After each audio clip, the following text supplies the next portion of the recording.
All right. So this is going. Hopefully this will behave itself. Behave yourself.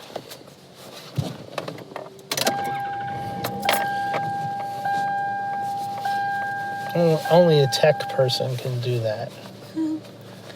It's like horse whispering. Yeah. When I was working in the office of the Hebrew school where I worked before, I would like talk to the copy machine because it was very finicky, and I could reliably get it to work for me. And I always told people it was because I was nice to it, because other people would be like, "This piece of shit doesn't work," and I'd be like, "You're hurting its feelings." I was also 16 years old, so Right. And to be fair, it gave me plenty of trouble, but I think because I felt sympathetically toward it, it didn't frustrate me. It made me able to still work with it in a loving capacity. Awesome. The hyper-empathy got me. Hyperempathy.com. Yeah.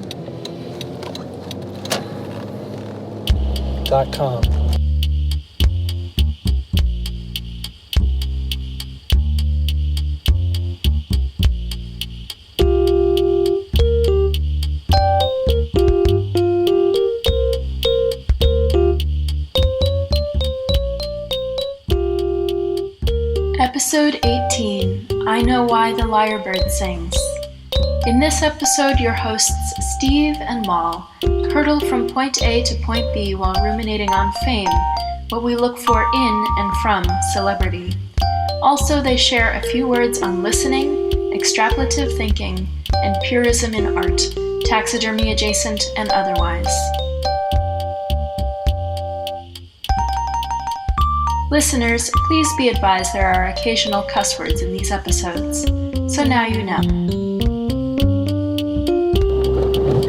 Did I tell you that one time? I feel like I may have even talked about this on the podcast already, but I was on the subway and I was like entranced by the guy sitting across from me because he was very carefully extracting multiple Frisbees. These were like designer Frisbees. They were all emblazoned with the name, and like carefully polishing them and like replacing them in his bag. And it was clearly a specially sized Frisbee bag. And like lovingly checking them for like scuffs and scratches. And then when he was finished, he pulled out of the side pocket a couple of like mini Frisbees. And I was just like, if he's not getting off before me, I might miss my stop because I gotta see how this ends. I love this. I might have to follow him. I mean, I feel like this happens in large metropolitan areas, shall we say. This specific thing, or? Well, no, wait for me to finish. Okay, sorry. Let me make my point. All right. Where people will expect to run into glitterati, say, or celebrities, or even micro-celebrities, whatever. And so they will ask for an autograph being like, this person probably is a famous person. And then I can look them up later and tell everybody I met this famous person. And then I got their autograph. I'll ask for to take a picture with them. Right. But, so, should I have asked for his autograph? Probably in the world of Frisbee, this guy was a celebrity. Like who's to say though? Maybe he was just like, just an average Joe with a Frisbee satchel, just like anybody else. But I'm just like, as so often, focusing on the idea of celebrity, being a would-be celebrity myself. I think if I'm honest, would be as in. You would like to be? I would like to be, modestly. The world would just acknowledge me. I don't want to, have to go out. Just the velvet smoking jacket with the leather elbow patches and the little bubble pipe kind of celebrity, like a fireside, very comfortable, chill thinking man's celebrity. Yeah, sure. I'll cop to that. But here's a sort of rhetorical. Is it possible that we are all celebrities. This starts to sound like a sort of a new age guru type of Yeah. thing. Maybe we're all celebrities if you just define the field narrow enough. Yeah, if you use words wrong enough, they can mean whatever the fuck you want them to Well, mean. no, but I'm not that vague and generalized. I'm just saying, in a narrow enough sphere, like, maybe we're all. Of course, that's not what's meant by celebrity. That's what I just said. Yeah, right. But I mean, maybe split the difference. Maybe, like you were saying, a niche celebrity, or like Steve Burns said, he was fame-ish. Yeah, fame-ish, but Fame-ish. but fame-ish as in he would get recognized on the street. He showed up to a kid's birthday party and all the kids broke out because he was Steve from Blue's Clues. But Right. So how Anybody famous are else? we? I would say less than that. I mean, considering I don't know if a single person listens to our podcast who doesn't know us in person, I don't know if we're famous at all. Yeah, we're famous within a very narrow range. Famous, I think, means other people know you who you've never met. And there's a lot of them. Usually, yes, and Yeah, also a lot I of them. think that's a key thing to the common understanding of famous. Yes. A couple of years ago, I saw Hozier in concert. And he's like one of my all-time favorite musical artists. Hozier. Yes. He's getting quite famous these days. Some of his songs have gotten radio play like a lot in the past, but like some of his more recent releases are getting a lot more radio play, and so tickets are getting more expensive, and like he's booking bigger venues and whatever. Not that he wasn't already famous, but he's like getting really famous, which is great and all that. But I got to see him a couple of years ago at a pretty small intimate theater. Somebody bought me the tickets, and it was great. I was like 10 feet away from him, and my companion was like, do you want to meet him? Do you want to like stand online and meet him? And I said no.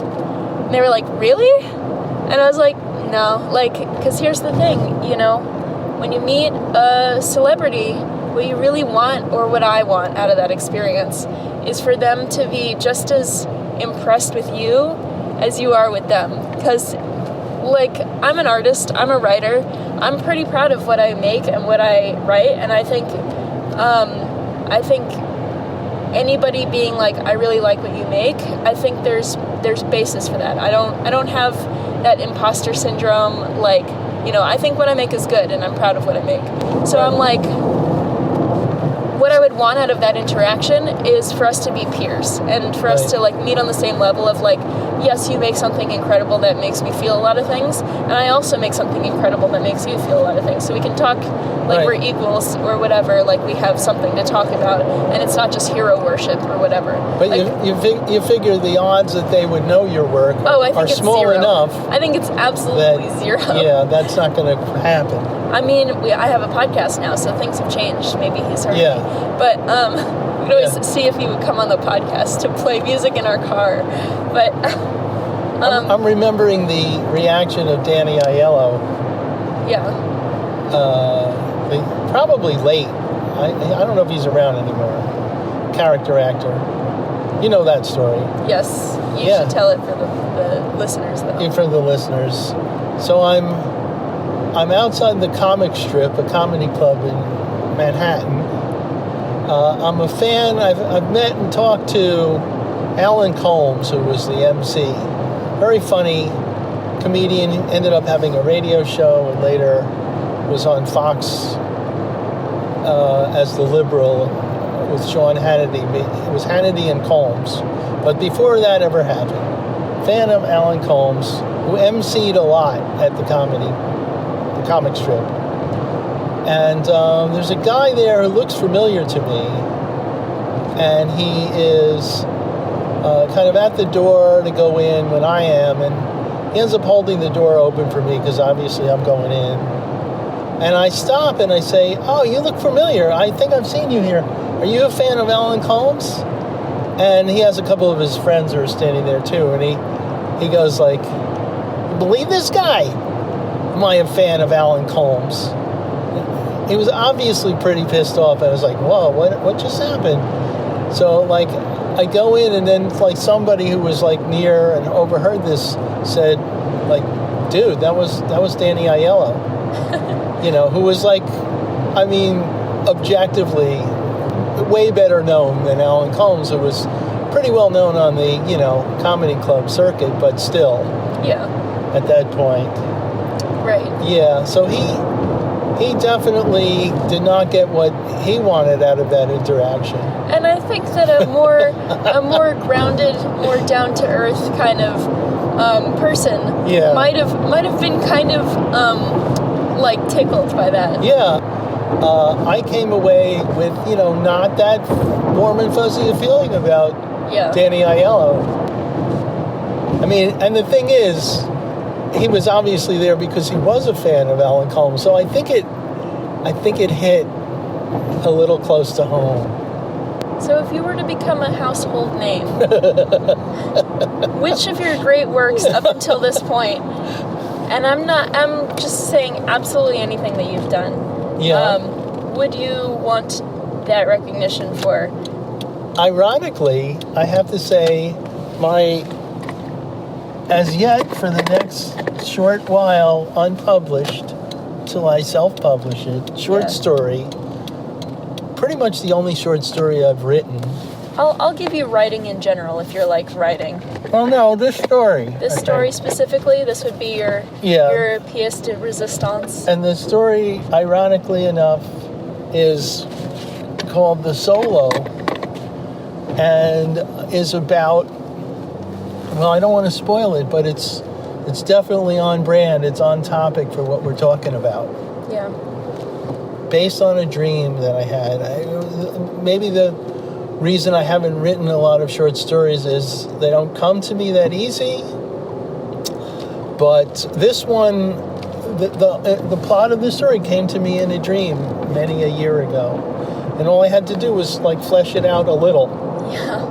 Like, a lot of the details were in it. I saw this post, like, yesterday or today that was like, writing is easy, you just have to tell people what happened.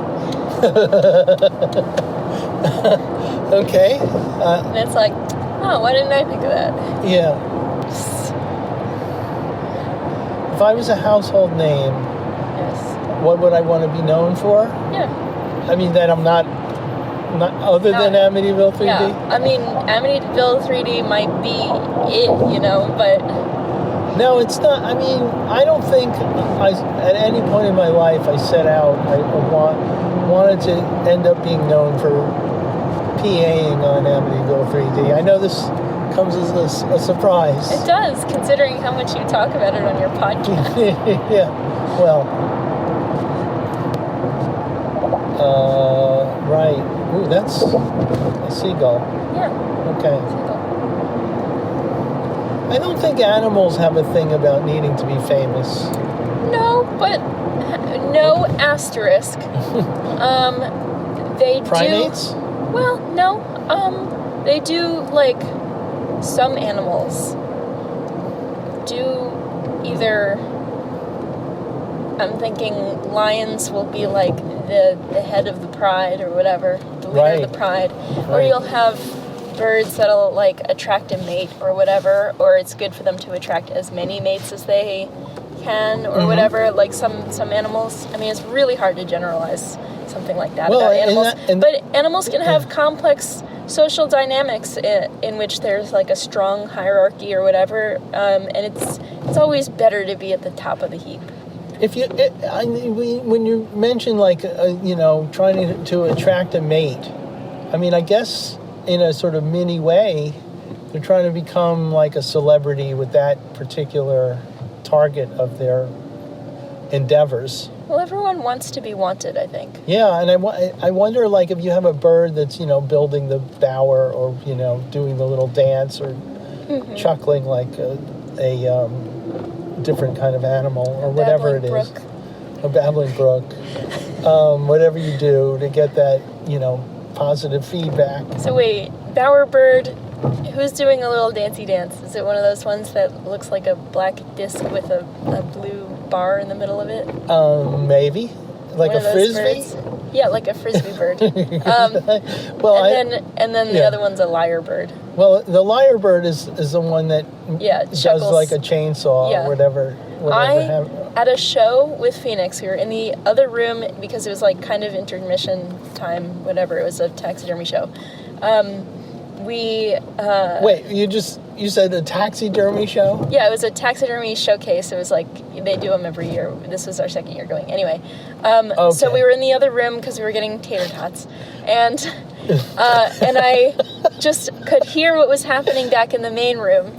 And I was like, that's a lyrebird. Somebody's playing not only a recording of a lyrebird, but a recording I know, like I am familiar with. And I went back in the room, and this performer, Tiresias, whom I'm a huge fan of, was doing like a weird interpretive puppet show thing where they were dressed as like, they were half dressed like a lyrebird, half they had like a puppet, and they were doing like puppetry to lyrebird recordings. And I was like, woo! I was like, this is for me. Yeah. I was like, I don't care if the rest of you people are here. There were like, 200 or 300 people there. Probably not 300. Like, maybe 200 or 150. I don't know, whatever.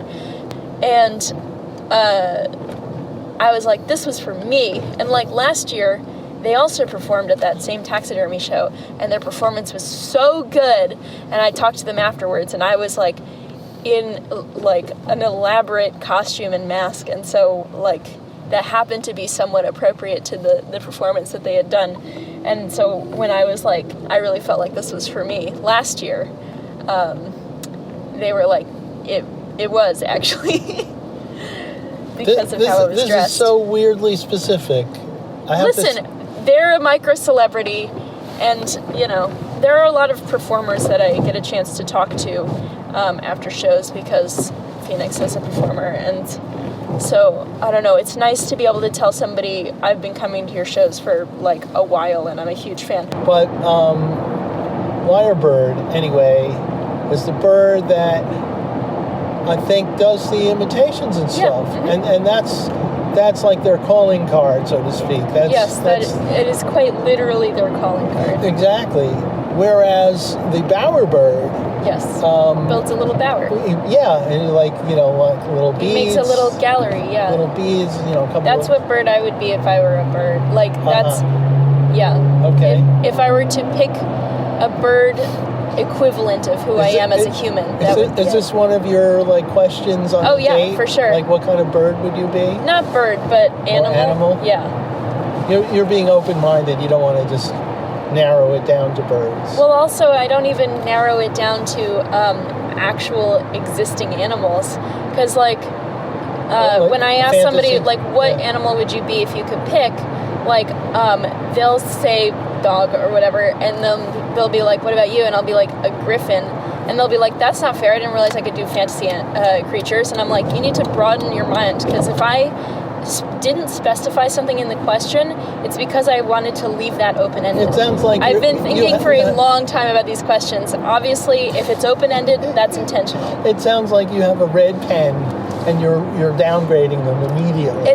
No, I'm not downgrading them. It's just that I want to encourage people to think outside the box. If you grew up reading a lot of fairy tales, a lot of stories where people make deals with fae creatures, and you're like, oh well, the fae can't lie, but what they can is mislead. Or you read a lot of riddles or whatever, or do a lot of crossword puzzles, which Mom does a lot of crossword puzzles and whatever. You have to expand the way you think about things. You have to think figuratively. You have to think more about what is not said than what is said some of the time. And these are important critical thinking skills.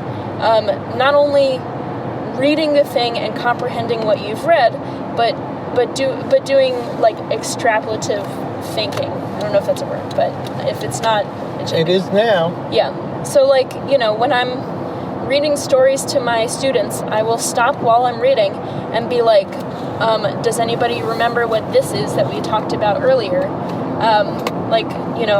Hanukkah's coming up, so I was reading them the story of Hanukkah, and they mentioned a menorah, And I was like, last week I told you what the word menorah means. Does anybody remember? And they were like, oh, it's the thing you light on Hanukkah. I was like, okay, but what does the word actually mean? Because I told you last week. And somebody was like, it means lamp, which is true. And I was like, correct. And I was like, what do we call the menorah that we light on Hanukkah? And finally somebody said Hanukkah, which is great. That was the right answer. And so like engaging them, like getting them to engage with what we're reading, that is a critical thinking skill that most grown-ups do not have. Where you read something and you think about, well, who's writing this? What is their perspective? What is being said? What is not being said? You know, it's very important when you're reading articles, news articles, when you're reading contracts. You know, it's super important life skills, just literacy, basic literacy. And if you can explain to kids why it's important for them to know this kind of stuff early on, it'll help them pay attention to those things. If you show them those pictures and you're like, what's wrong about this picture? And it's like, well, the moon is out during the daytime, and this person has 2 different colored shoes on, and like this person doesn't have a nose when everybody else has a nose, and like whatever. If they pay attention to what they're looking at, and rather than just telling you it's a scene with a family in it and they're standing outside, like that is the content of the picture. But if you can get into the details and see what looks wrong about it, you know, that's a really important life skill. Well, the broader thing that comes to mind from very much related to improv, which we've talked about, is listening, learning to listen. And it's a fascinating and sort of elusive thing. Like there are different levels, you know. Like I noticed, like in my study of improv career, like early on, like you want to listen to your scene partner. That's important if you're going to build a scene together, obviously. So when you're starting out, you know, and your teachers say, you know, it's important to listen, you're sort of distracted by the fact that, like, what the hell's going on? I don't know what's coming next. And so you try really hard. And what I noticed in the beginning is while you're like on stage or whatever, you're performing in a scene, early in your career as an improviser, you put yourself in an attitude where your face and everything, it looks like you're listening. You're like performing listening, and you're putting so much energy into looking and acting and being in a posture like you're listening, that it creates a noise that drowns out in your head any possibility of hearing what your scene partner is doing. So you have to lose that. And it's like, no, it's not about looking like you're listening. It's about really doing it. So then you get to the next level where it's like, all right, pay attention. What are the words that they're saying? And then, you know, once you get that, all right, that's good. Then it's like not just what are the words they're saying, but what is it? How are they feeling? Like how's their character feeling, and why are they saying what they're saying? Or even beyond that, like how are they acting? What's the energy level? You know, what clues are you getting from those things? So it's like you sort of, if you're lucky, you go deeper and deeper into deeper listening until hopefully it becomes second nature. I think we've all encountered it where you're like in a conversation and you're like, we're not meeting in the middle, and like that, it really feels like that's the reason that they're not getting what I'm saying, and not just not comprehending, but they're not really waiting for me to finish either. And it's also, as it's going down, you can tell, like, I mean, I've been in improv scenes. You can feel it in the room. You know, when somebody, you can see that they just can't wait. Like the thing you said, like, do you listen or do you wait to talk? Yeah. And you can it's like that guy's waiting to talk. Yeah. And sometimes they're not even waiting. Yeah, right. But you know, like they've got an idea, which is, you know, it's okay. Ideas are good, but the thing about improv is sometimes you have to let 3 or 4 pretty good ideas go because you're being egocentric or whatever. And your scene partner is coming up with other stuff, and like, you know, you want to mind that. Yes. Ideally. Right. I mean, the thing is that for improv, it's a collaborative art. So, like, if you're just going to want to be like win the scene, there's people who want to win the scene. Well, they want to be celebrities. I guess so. Just But to in tie a it back. specific way. I mean, the insult in class, which I probably told you, is, I mean, you should just do stand-up. Yeah. You know, I love stand-up, but in the context of improv, it has sometimes been used as an insult. Yeah. You know, all right, so be a solo. Yeah. What am I doing here? Harking back to Tiresias Yes. and the... By the way, do you recognize the name? Do you get the literary reference? Wasn't that somebody in, like, the Odyssey or some Correct. shit like Yeah. that? Tiresias, the blind seer. The blind guy. They go to Hades to talk to him. Right. Why did I bring up Tiresias? There was something earlier, that famous performance with the Lyrebird Famous. and puppets. Mm-hmm. What were the other details? The recording that I knew of the Lyrebird. Some element of the performance. There was a moment where, I mean, there were puppets. Yeah, it was kind of a Lyrebird puppet.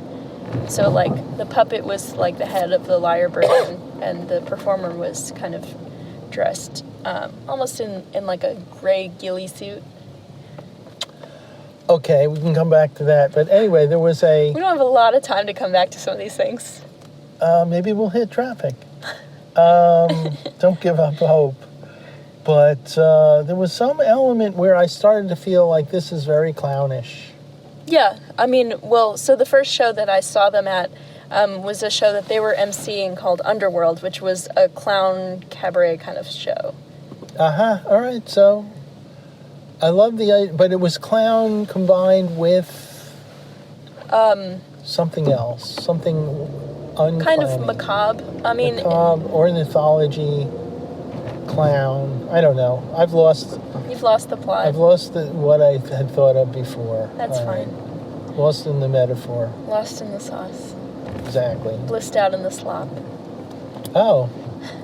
That's a nice alternate way of putting that. Well, it's like there's this picture of a seal or a sea lion that's like head to toe just like coated in a thick like viscous layer of mud, just looking so pleased with itself and just like very zen and chilled out, and somebody captioned it "blissed out in the slop," and I have used that phrase ever since.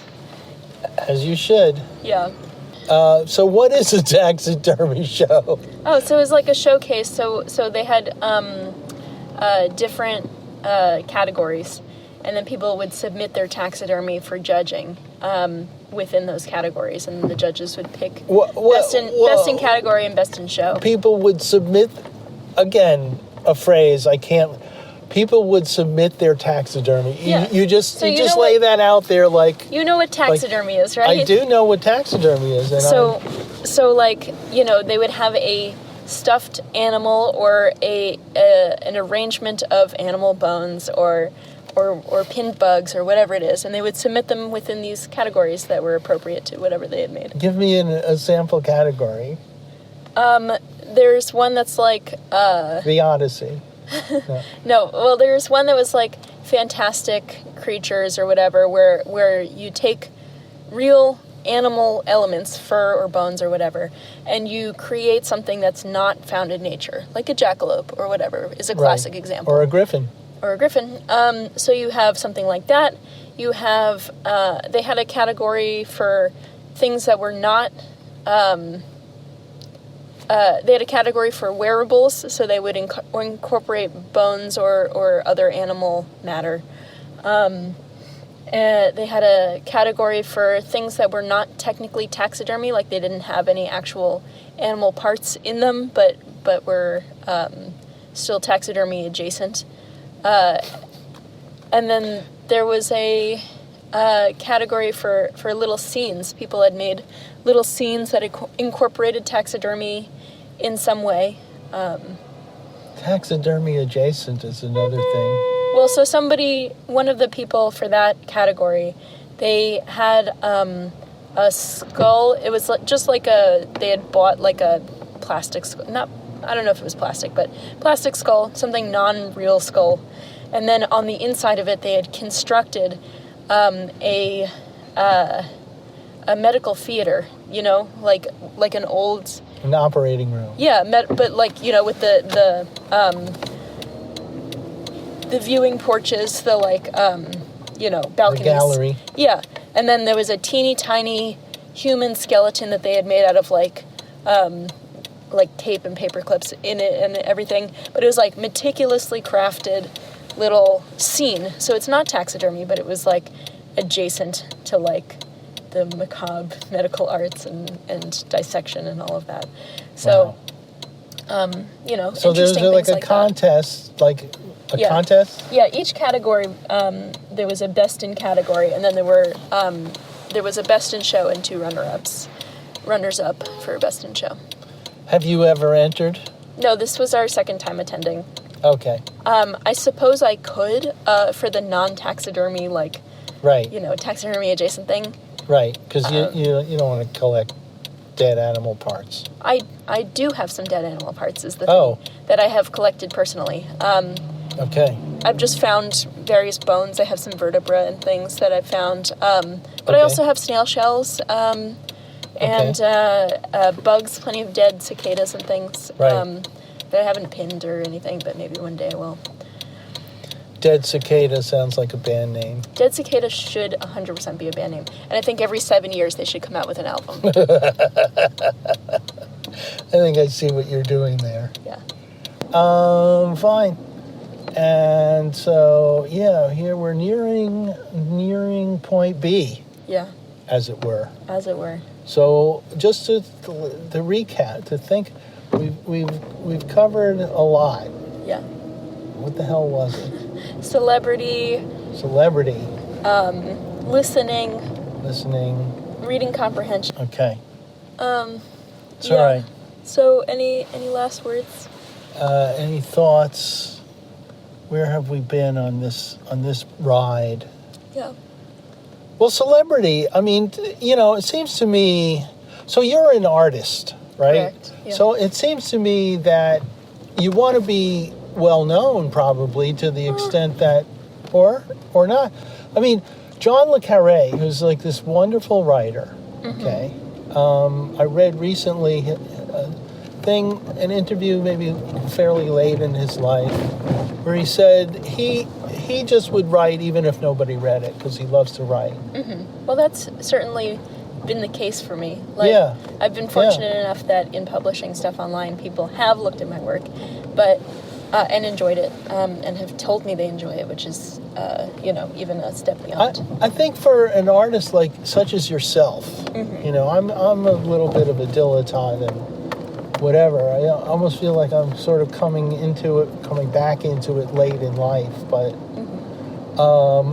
I think if you really have the vocation, yes, then the value of where you would do it regardless, or regardless, would be that you're not besotted with fame for its own sake, but I think the value is that if you make it, then it makes it easier for you to just do it as a gig without having to do the day job.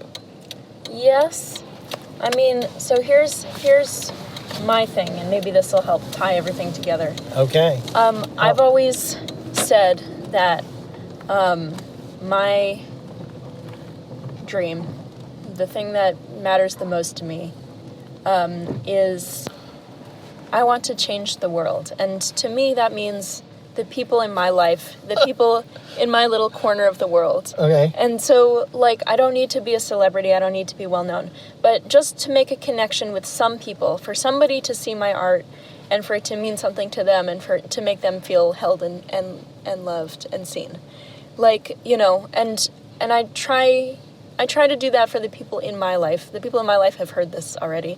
Certainly but- our listeners. Yeah, for sure. They, But they know. But but that's what it's all about to me. And I would make art, I would write regardless of it making me any money, which in fact is exactly what I do. I do that without it making me any significant amount of money.